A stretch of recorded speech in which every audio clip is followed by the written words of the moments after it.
How are you guys doing? Today is Monday, November 1st, 2021. I'm James Sims, and for this episode of The Elite, I'm going to review the Elite matchups and performances from yesterday, Sunday, October 31st, from Halloween. And right before I get into it, just to take a quick snapshot of where we are in this sports calendar year, there are only two teams left competing for the MLB title, the World Series, as the Houston Astros were able to keep themselves alive.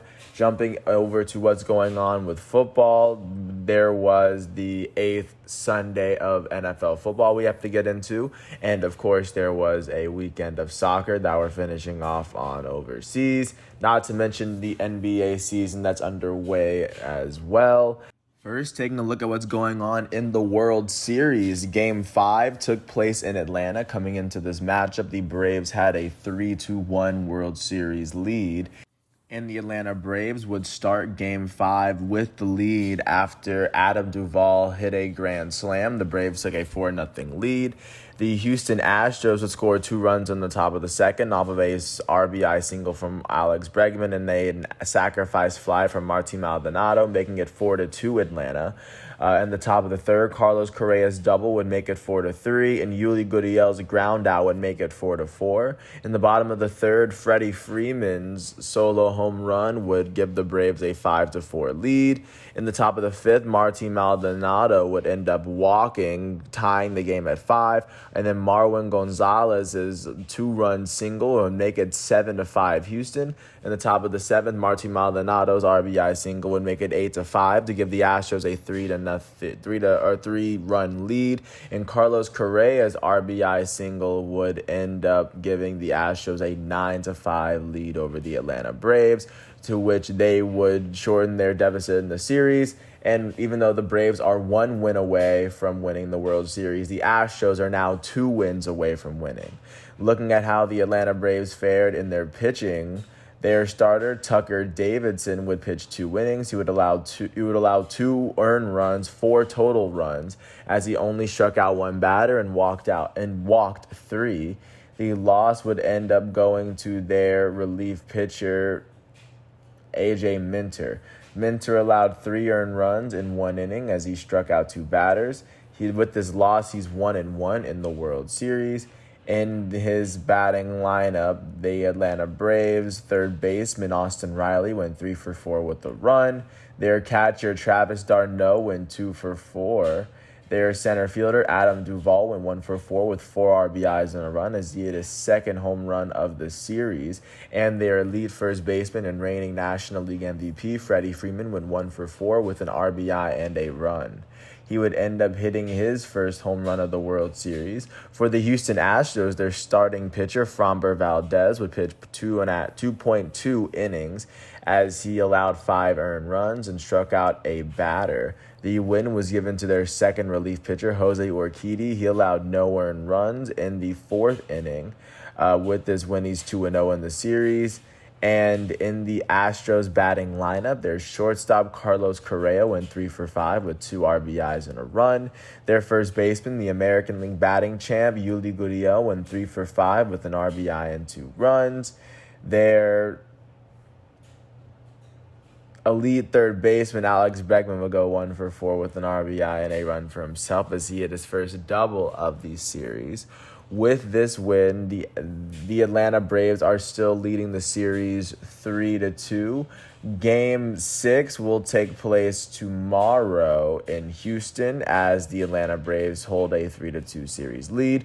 A win for Atlanta would mean that this next game would be the very last game of the season. And if the Astros win, it would mean that this is the second to last game of the baseball season, meaning that either way, we are very close to being done with the baseball season. Taking a look at what's going on with football, jumping out to what's going on in the 8th Sunday of the NFL season. Starting off in Buffalo, the Buffalo Bills hosted the Miami Dolphins, and the Bills were able to beat the Dolphins 26-11 after the Bills were able to outscore the Dolphins 23-8 in the second half. 23-8 in the second half, yes, as both teams were even 3-3 in the first half. For the Miami Dolphins, their elite starting quarterback Tua Tagovailoa would complete 21 of his 39 passes. He threw for 205 yards and an interception. He ran for an additional 10 yards and a touchdown. That's 215 total yards and a touchdown. Their leading receiver was Devontae Parker. He had 8 receptions for 85 yards. On the defensive side of the ball, Nick Needham led the team in tackles. He had 8 of them. For the Buffalo Bills, their elite starting quarterback, Josh Allen, would complete 29 of his 42 passes. He threw for 249 yards and 2 touchdowns. He also ran for 55 yards on 8 carries as he was the team's leading rusher. He had a touchdown on the ground. That would add up for a total of 304 total yards of offense, and that would also add up to 3 touchdowns. And then their leading receiver was Cole Beasley. He had 10 receptions for 110 yards. Their second leading receiver was their elite wide receiver, Stephon Diggs. He had 5 receptions for 40 yards as he had a receiving touchdown. On the defensive side of the ball, Jordan Poyer had 10 tackles. And then Jordan Poyer would also go on to finish with the team's only interception. With this win, the Buffalo Bills are 5-2. The Miami Dolphins are now 1-7 with this loss. Jumping out to Atlanta, the Atlanta Falcons hosted the Carolina Panthers. The Carolina Panthers would end up beating the Falcons 19-13.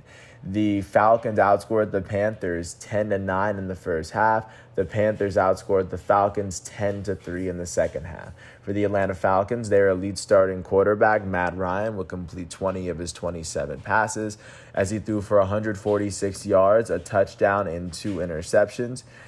Their leading receiver was Tajay Sharp. He had 5 receptions for 58 yards. On the defensive side of the ball, the Falcons' leading tackler was Foyesade Olokun. He had 16 tackles on the day. Deion Jones would finish with 14 tackles. For the Carolina Panthers, their starting quarterback, Sam Darnold, would throw for 129 yards. He also ran for an additional 66. That would add up for a total of 195 yards on the day. Their leading rusher was Chuba Hubbard. He finished with 24 carries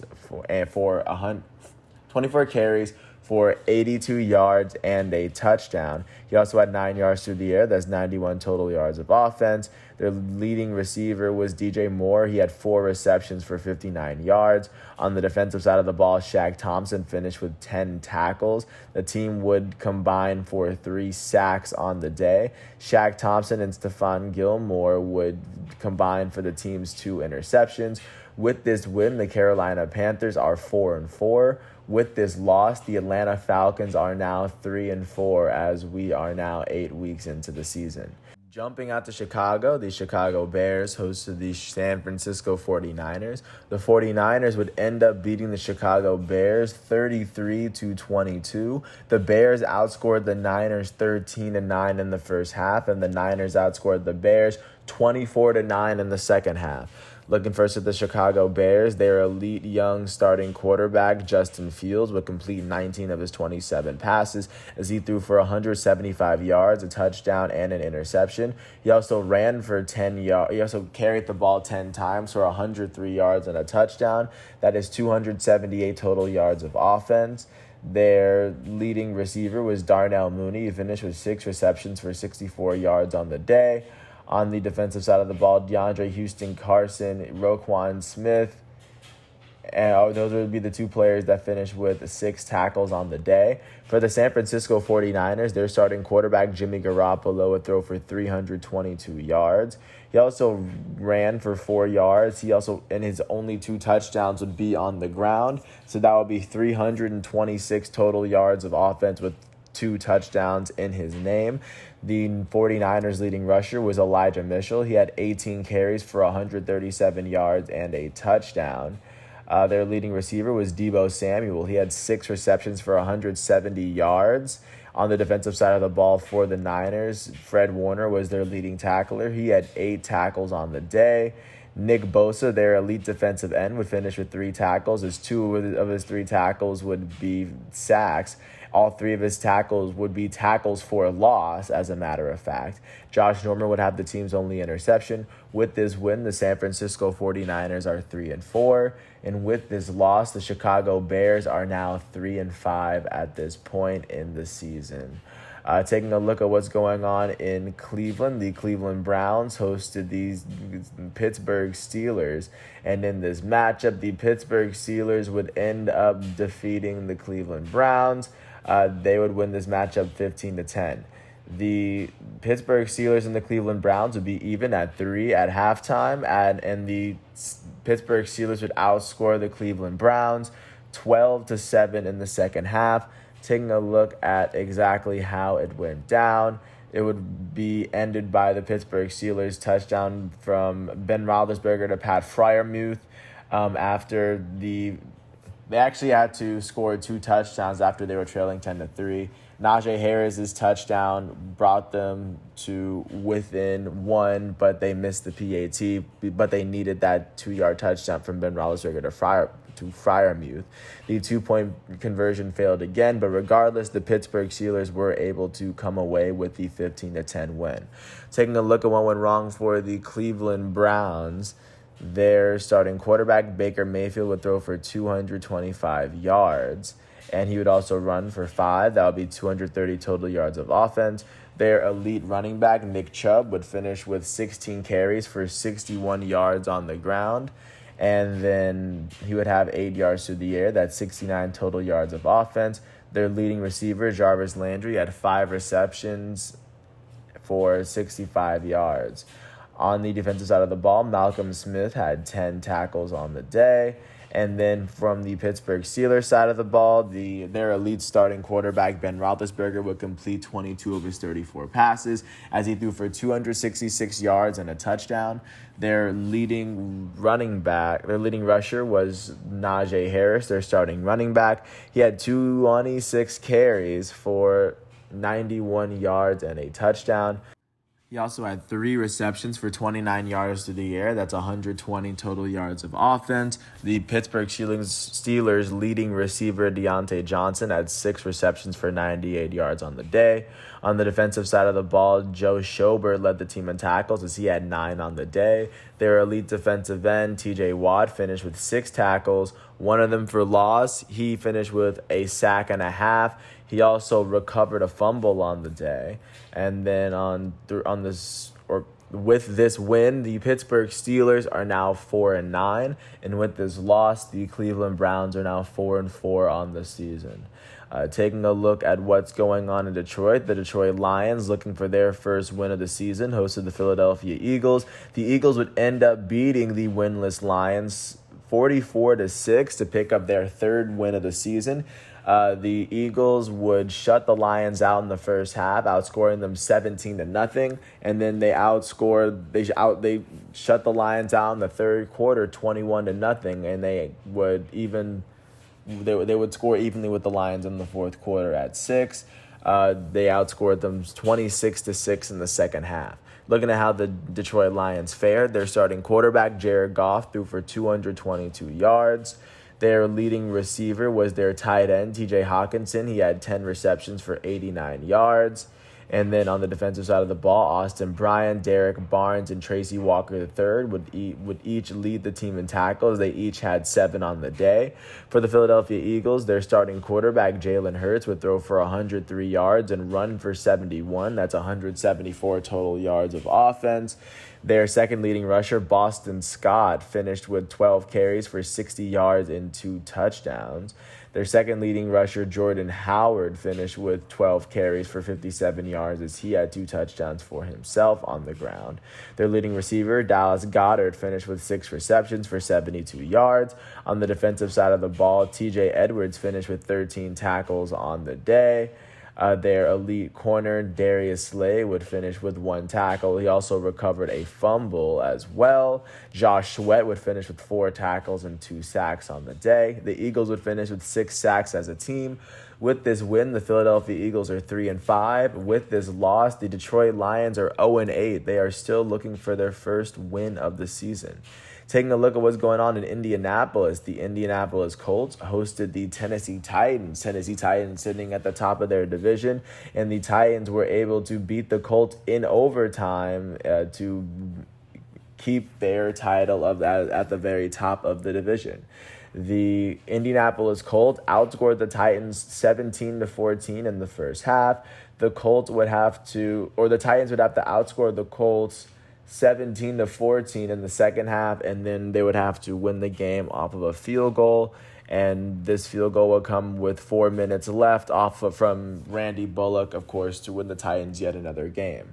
For the Indianapolis Colts in this matchup, their starting quarterback Carson Wentz would throw for 231 yards, 3 touchdowns, and 2 interceptions. He also ran for 11 yards. That's 242 total yards of offense. The Colts' leading rusher, Jonathan Taylor, finished with 16 carries for 70 yards and a touchdown. He also had 52 yards through the air. That is 122 total yards of offense. Their leading receiver, Michael Pittman Jr., had 10 receptions for 86 yards as he had 2 receiving touchdowns for the day. On the defensive side of the ball, Bobby Okereke led the team in tackles as he had 12 of them. The team would combine for 3 sacks on the day. Kenny Moore II and Tyquan Lewis would finish with the team's 2 interceptions. On the Tennessee Titans side of things, their starting quarterback, Ryan Tannehill, would throw for 265 yards, 3 touchdowns, and 2 interceptions. He would also run for 26 yards. That would be 291 total yards of offense. Their elite running back, Derrick Henry, would finish with 28 carries for 68 yards on the day. Their leading receiver, A.J. Brown, finished with 10 receptions for 155 yards and a touchdown on the day. And on the defensive side of the ball, David Long Jr. finished with 9 tackles on the day. He would lead the team. Elijah Molden and Kevin Byard would finish with the 2 interceptions. Elijah Molden would finish with a pick 6. So that would be his big interception of his career. So big moment for him. With this win, the Tennessee Titans are now 6-2. With this loss, the Indianapolis Colts are 3-5 at this point in the season. Taking a look at what's going on in New York, the New York Jets hosted the Cincinnati Bengals, and the Jets were able to get their second win of the season, beating the Bengals 34-31. The Cincinnati Bengals outscored the Jets 17-14 in the first half. The Jets outscored the Bengals 20-14 in the second half, outscoring the Bengals 17-7 in the fourth quarter to come from behind and pick up this win. The Bengals were up 31-20 with 7.5 minutes left. Mike White would throw a 19-yard touchdown to Ty Johnson to shorten their deficit to 6. And then Mike White would throw a 13-yard touchdown to Tyler Kroft about a minute later to give the Jets the lead and the eventual win in this matchup. Looking first at the Cincinnati Bengals, their starting quarterback, 2020 number 1 overall pick, Joe Burrow, would throw for 259 yards, 3 touchdowns, and an interception. Their leading receiver was T. Higgins. He had 4 receptions for 97 yards. Their second leading receiver, Tyler Boyd, had 5 receptions for 69 yards and a touchdown. Their leading rusher, Joe Mixon, had 14 carries for 33 yards and a touchdown on the ground. He had 58 yards and a reception through the air as he had 4 receptions. He would finish with 91 total yards on the day as Joe Mixon also had 2 touchdowns for himself. On the defensive side of the ball for Cincinnati, Logan Wilson led the team in tackling. He had 12 tackles on the day. And Jesse Bates III and Jermaine Pratt would finish with the team's 2 interceptions as Jesse Bates III would return his 65 yards, which still would. But at the same time, even though he didn't score, still that's good positioning. For the New York Jets, their starting quarterback, their starting quarterback, Mike White, would end up throwing for 405 yards, 3 touchdowns, and 2 interceptions. Their leading rusher, Michael Carter, would finish with 15 carries for 77 yards and a touchdown on the ground. He had 9 receptions for 95 yards through the air. That would be 172 total yards of offense. Their second leading receiver, Jamison Crowder, had 8 receptions for 84 yards. Their third leading receiver, Ty Johnson, had 5 receptions for 71 yards as he had a touchdown for himself. On the defensive side of the ball, C.J. Mosley would be the team's leading tackler as he had 10 tackles on the day. Shaq Lawson had the team's only interception. With this win, the New York Jets are now 2-5. With this loss, the Cincinnati Bengals are now 5-3 at this point in the season. Taking a look at what's going on with the Houston Texans. The Houston Texans, only having one win this season, hosted the Los Angeles Rams, who came into this matchup only having 1 loss. And in this matchup, the LA Rams would beat the Houston Texans 38-22 as the Rams remain undefeated on the road. The Rams shut the Texans out through the first 3 quarters. They outscored the Texans 24-0 in the first half. They outscored them 38-0 in the first 3 quarters. Texans outscored the Rams 22-0 in the fourth quarter, but it was virtually garbage time when they scored. Looking first at the Houston Texans, their starting quarterback, Davis Mills, threw for 310 yards, 2 touchdowns, and an interception. Their leading receiver, Brandon Cooks, had 6 receptions for 83 yards and a touchdown through the air.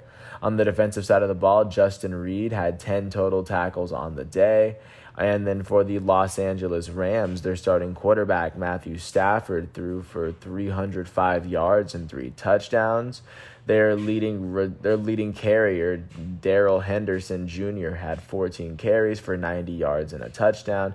He had 3 yards through the air on a reception and a touchdown through the air, so that's 93 total yards of offense and 2 touchdowns. Their leading receiver, Cooper Kupp, had 7 receptions for 115 yards as he had a touchdown. Their second leading receiver, Van Jefferson, had 3 receptions for 88 yards. On the defensive side of the ball, Ernest Jones had 9 tackles. Their go-to defensive tackle, Aaron Donald, had 4 tackles and a sack and a half. Leonard Floyd, their defensive end, had 3 tackles as he had 2 sacks for himself. The team had 5 total sacks on the day. Ernest Jones would have the team's only interception as he also had the team's lead for tackles and he also had half the sack.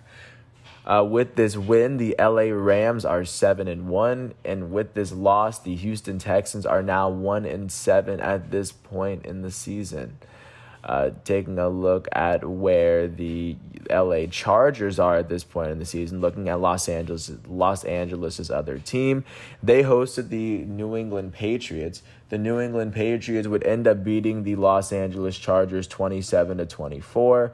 The Patriots, after trailing 17-16 in the third quarter, they would end up taking the lead off of a 26-yard pick six from Adrian Phillips, and then a 30-yard field goal from Nick Folk with 2 minutes left would put them up by 10. The Chargers would score with 40 seconds left, but it just would not be enough. They would not have enough time to come back, and the Patriots would run away with this victory. Looking first at how the Los Angeles Chargers fared, their elite starting quarterback, Justin Herbert, completed 18 of his 35 passes. He threw for 223 yards, 2 touchdowns, and 2 interceptions. He also ran for 9 yards on the ground. That's 232 total yards of offense. Their leading rusher was Justin Jackson. He had 3 carries for 79 yards through the air.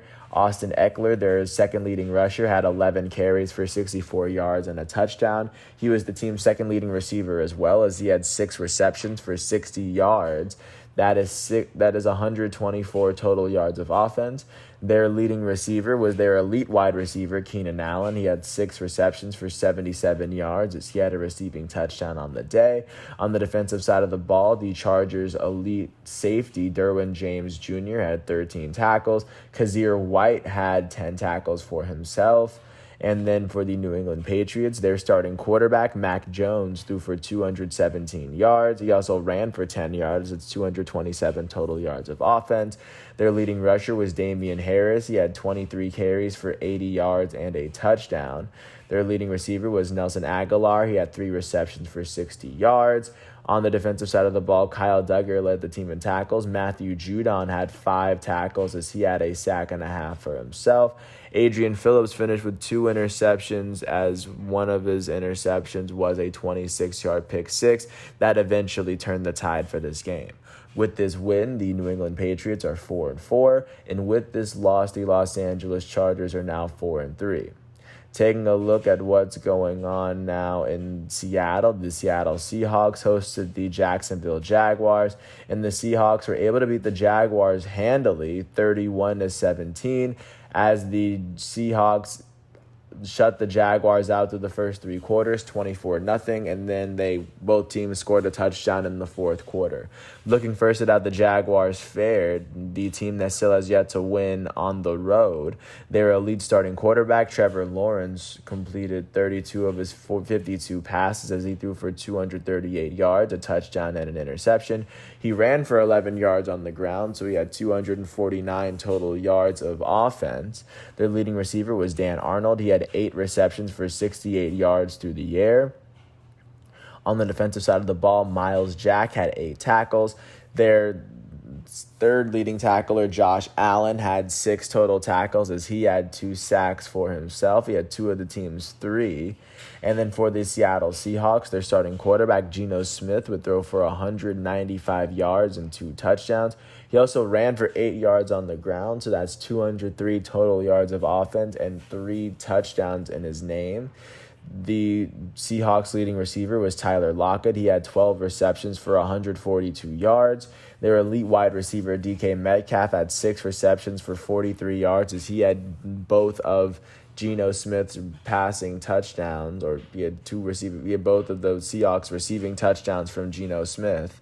On the defensive side of the ball for the Seahawks, their elite linebacker, Bobby Wagner, led the team in tackles. He led the game in tackles as he had 14, and their elite safety, Jamal Adams, would finish with 10 of his own. Quandre Diggs would finish with the game's only interception. With this win, the Seattle Seahawks are 3-5. With this loss, the Jacksonville Jaguars are now 1-6 to start their season. Taking a look at where the Denver Broncos are, the Denver Broncos hosted the Washington football team, and the Broncos would end up beating Washington 17-10 as Denver outscored Washington 10-3 in the first half.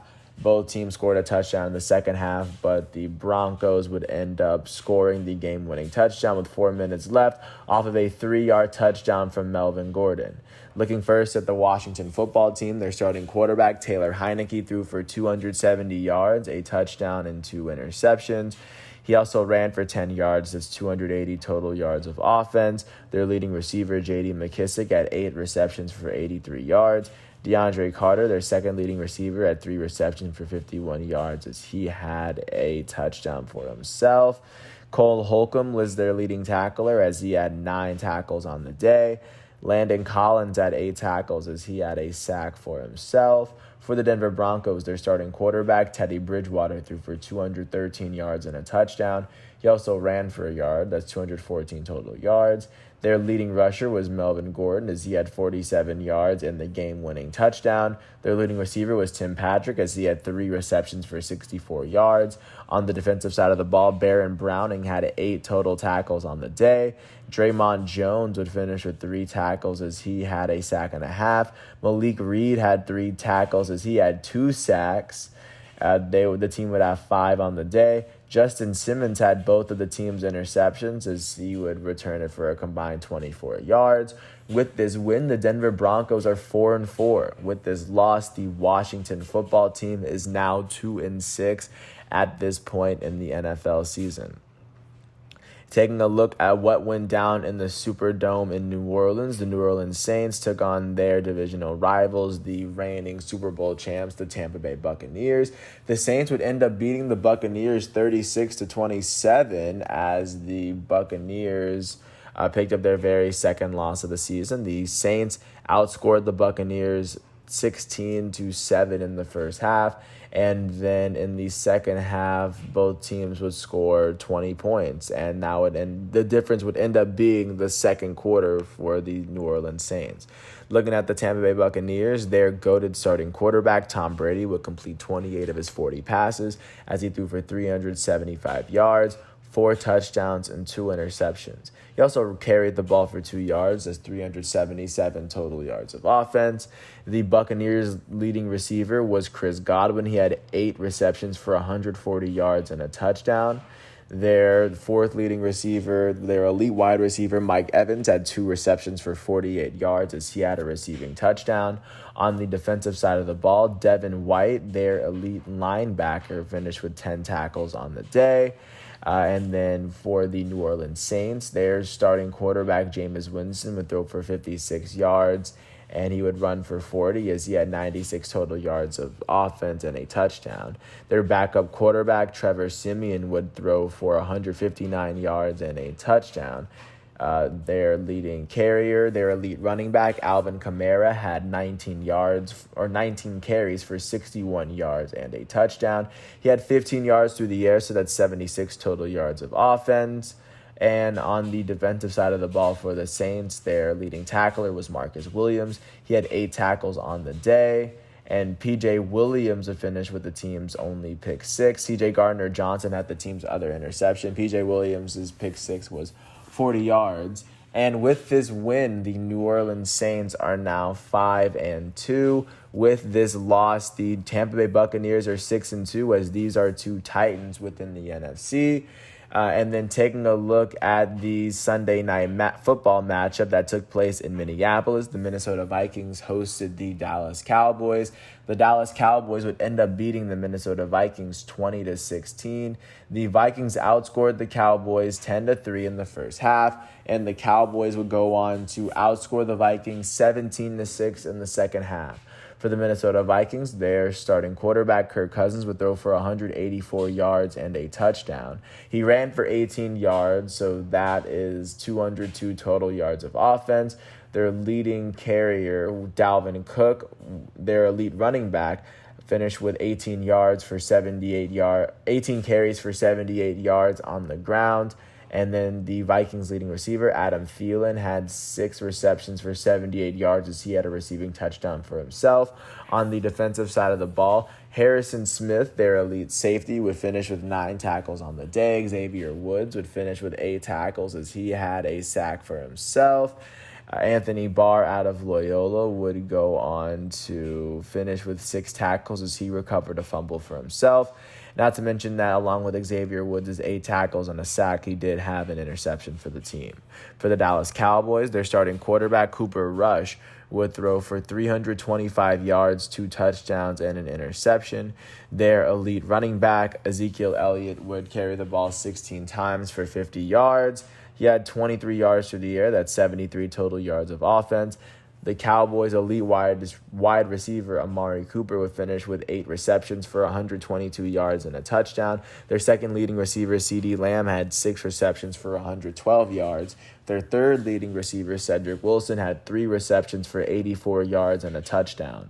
On the defensive side of the ball for the Cowboys, their leading tackler, Micah Parsons, had 11 tackles on the day. And with this win, the Dallas Cowboys are 6-1 on the season. And with this loss, the Minnesota Vikings are now 3-4 at this point in the NFL season. So that is what the NFL is looking like, and looking forward to today's matchup. The Kansas City Chiefs, who are coming into this matchup at 4-3, are going to host the 2-5 New York Giants. So, of course, many people are going to be looking forward to that. Taking a look at what's going on with basketball, starting off in Dallas, the Dallas Mavericks hosted the Sacramento Kings. The Mavericks would end up beating the Kings 105-99. In this matchup, the Mavericks outscored the Kings by 9 in the first quarter. That would be the really big difference in this matchup. Looking at the Kings first, their leading scorer was their starting center, Richaun Holmes. He finished with 22 points, 13 rebounds, and a couple of steals in 27 minutes. He shot 9 for 15 from the field. He made his only 3-pointer of the day, and he would go on to make all 3 of his free throw attempts on the night. For the Dallas Mavericks, their leading scorer was their elite starting point guard, Luka Doncic. He finished with 23 points, 8 rebounds, and 10 assists in 35 minutes. He shot 10 for 21 from the field, 1 for 7 from 3, and 2 for 6 from the foul line. With this win, the Dallas Mavericks are now 4-2 at this point in the season. And with this loss, the Sacramento Kings are now 3-3. Taking a look at what went down in Charlotte, the Charlotte Hornets hosted the Portland Trail Blazers. The Hornets would end up beating the Trail Blazers 125-113.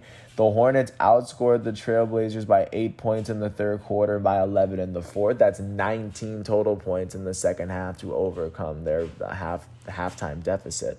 Starting with the Trail Blazers on the losing end, their leading scorer was their starting shooting guard, C.J. McCollum. He finished with 25 points and 8 assists in 38 minutes. He shot 10 for 24 from the field, and he went on to make one of his 2 free throw attempts on the night. Their elite starting point guard, Damian Lillard, finished with 14 points, 4 rebounds, and 12 assists in 38 minutes.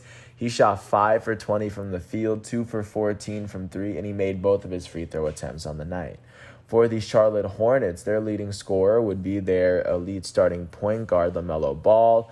He finished with 27 points, 9 rebounds, and 7 assists in 33 minutes. He shot 10 for 20 from the field, 4 for 9 from 3, and 3 for 4 from the foul line. Off the bench, their shooting guard, Kelly Oubre Jr., finished with 26 points, 7 rebounds, 5 assists, and 2 steals in 32 minutes. He shot 8 for 14 from the field, 6 for 11 from 3, and he made 4 of his 8 free throw attempts on the night. With this win, the Charlotte Hornets are 5-2. With this loss, the Portland Trail Blazers are 3-3 on the season. Jumping out to Milwaukee, the reigning NBA champs, Milwaukee Bucks hosted the Utah Jazz. The Jazz would beat the Bucks 107-95 to knock the Milwaukee Bucks below 500. The Utah Jazz would outscore the Bucks by 9 points in the first half, and that would really kind of be it. For the Milwaukee Bucks in this matchup, their leading scorer would be their elite starting power forward, the reigning NBA Finals MVP, Giannis Antetokounmpo. He finished with 25 points, 7 rebounds, 6 assists, 2 steals, and 2 blocks in 35 minutes. He shot 10 for 20 from the field, 3 for 11 from 3, and he would make both of his free throw attempts on the night. And for the Utah Jazz, their leading scorer would be their elite starting shooting guard, Donovan Mitchell. He would finish with 28 points, 4 rebounds, 2 assists, and 2 steals in 33 minutes. He shot 10 for 18 from the field, 4 for 9 from 3, and 4 for 5 from the foul line. Their starting point guard, Mike Conley, would finish with 20 points in 30 minutes. He shot 6 for 11 from the field. He shot 4 for 7 from 3, and he would make all 4 of his free throws on the night. Their elite starting center, Rudy Gobert, would finish with 9 points, 13 rebounds, 2 assists, and 4 blocks in 31 minutes. He shot 2 for 3 from the field, and he shot 5 for 6 from the foul line. With this win, the Utah Jazz are now 5-1 on the season, and with this loss, the Milwaukee Bucks are 3-4 at this point in the season. Jumping out to Brooklyn, the Brooklyn Nets hosted the Detroit Pistons. And coming into this matchup, the Pistons only had 1 win. Looking to get their second, the Nets were able to beat the Pistons 117-91 by 26 points. The Brooklyn Nets would outscore the Pistons by 12 points in the second quarter, and they also went on to outscore the Nets they outscored the Pistons in every single quarter virtually. Starting off with the Pistons on one side, their leading scorer was their point guard off the bench, Corey Joseph. Corey Joseph finished with 13 points in 21 minutes as he shot 4 for 6 from the field and a perfect 4 for 4 from the foul line. For the Brooklyn Nets, on the other hand, their leading scorer was their goated starting power forward, Kevin Durant. He finished with 23 points and 5 assists in 27 minutes. He shot 10 for 13 from the field. He made his only three-pointer attempt of the night, and he shot 2 for 3 from the foul line.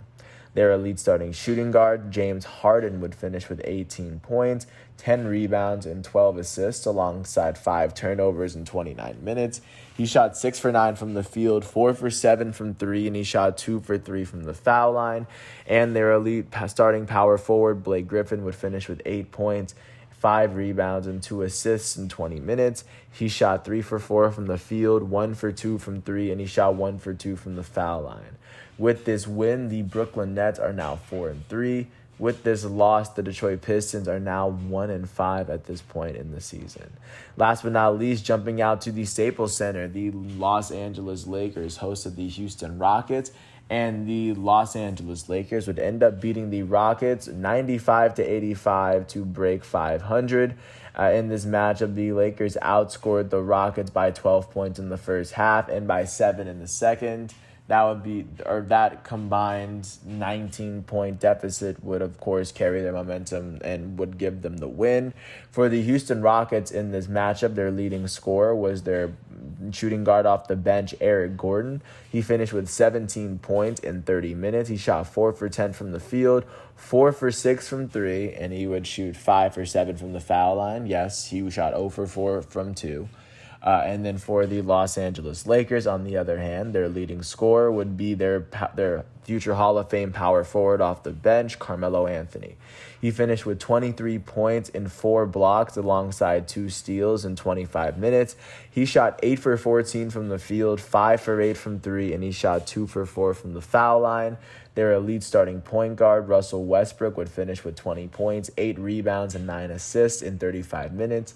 He shot 9 for 22 from the field and 2 for 4 from the field, or 2 for 4 from 3.